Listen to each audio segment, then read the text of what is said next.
बोलिए प्रेम से श्री सद्गुरु महाराज की जय। परमाराध्य संत सद्गुरु महाराज का प्रवचन महर्षि में सत्संग सुधा सागर से। विषय है नाद से बढ़कर कोई मंत्र नहीं। कितना अच्छा है, नाद से बढ़कर कोई मंत्र नहीं। धर्म अनुरागनी प्यारी जनता, संतों की वाणी चाहे संस्कृत, चाहे पाली, चाहे भारतीय, चाहे किसी भी भाषा में हो, उसमें यही बात है कि मनुष्य को बहुत पवित्रता से रहना चाहिए। पवित्रता शरीर की और हृदय की भी होनी चाहिए। पवित्रता में रहते हुए अपने को ऊपर उठाओ। ऊपर उठाने का अर्थ अपने अंदर सूक्ष्मता में प्रवेश करो। यह जैसे जैसे अधिक होता जाएगा वैसे वैसे उधर बढ़ते जाओगे जिधर ईश्वर का ज्ञान होगा। जैसे जैसे कोई स्थूलता से सूक्ष्मता की ओर जाता है उधर वह अपने को और परमात्मा को पहचानता है।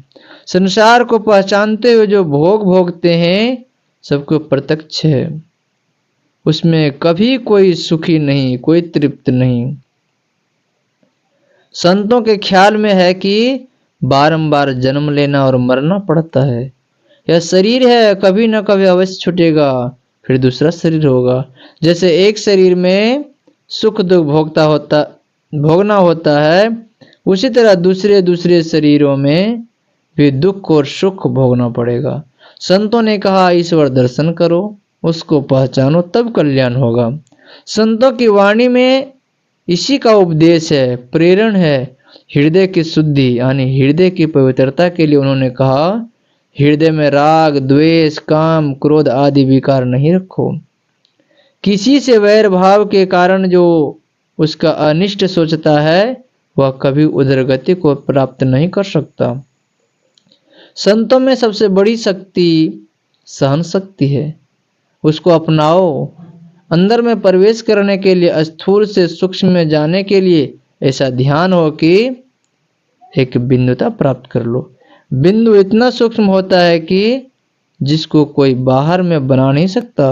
बिंदु उसको कहते हैं जिसका स्थान है परिमाण नहीं, अर्थात परिमाण रहित चिन्ह को बिंदु कहते हैं। बाहर में परिभाषा के अनुकूल बिंदु नहीं बन सकता। अपनी दृष्टि को खूब समेटो, दृष्टि को समेट कर एक स्थान पर रखो। अपने अंदर में एक स्थान पर कहने का मतलब यह कि दृष्टि को वहां रखो जहां मांस, हाड़, चाम, खून नहीं है। शून्य में ध्यान करो। जब कोई अपने अंदर देखना चाहे तो देखने के लिए नेत्र बंद करो, तब उसको अंधकारमय आकाश दिखता है। उसमें हाड़, मांस, खून, चाम नहीं है। जो अपनी दृष्टि को ऐसा बनाता है जैसे सुई में धागा पिरोने में या शिकार में निशाना करने में करते हैं, तब जैसे मन और दृष्टि एक जगह होती है उसी तरह मन और दृष्टि को अपने अंदर एक जगह रखो। तब जो उदय होगा वह परम बिंदु है। उस परम बिंदु पर जो ठहर कर रह सकता है वह सूक्ष्म प्रवेश कर जाता है। ऐसा प्रवेश कर जाने से बाह्य पदार्थों की आसक्ति छूट जाती है। या यूं भी कहिए कि आरंभ में मन की आसक्ति को छोड़कर ध्यान करता है। तब ऐसा होता है उसके लिए ध्यान करने में कोई तकलीफ नहीं होती, फेफड़े में चोट नहीं लगती। हाँ, ध्यान करने में मस्तिष्क में कुछ भारीपन अवश्य लगता है। तो जब ऐसा लगे तब ध्यान करना छोड़ दीजिए, फिर पीछे कीजिए। जैसे कमजोर शरीर वाले का शरीर व्यायाम करते करते मजबूत होता है, उसी प्रकार ध्यान करते करते उसका ध्यान बल बढ़ जाता है। सूक्ष्म में प्रवेश करने पर नाद को प्राप्त करता है। योग सिखोपनिषद में कहा गया है नास्ते नादात्य परमंत्रम न देवः स्वात्मनः परः नानुसंधे प्रापूजा नहीं तृप्ति परम सुखम। नाद से बढ़कर कोई मंत्र नहीं, अपनी आत्मा से बढ़कर कोई देवता नहीं।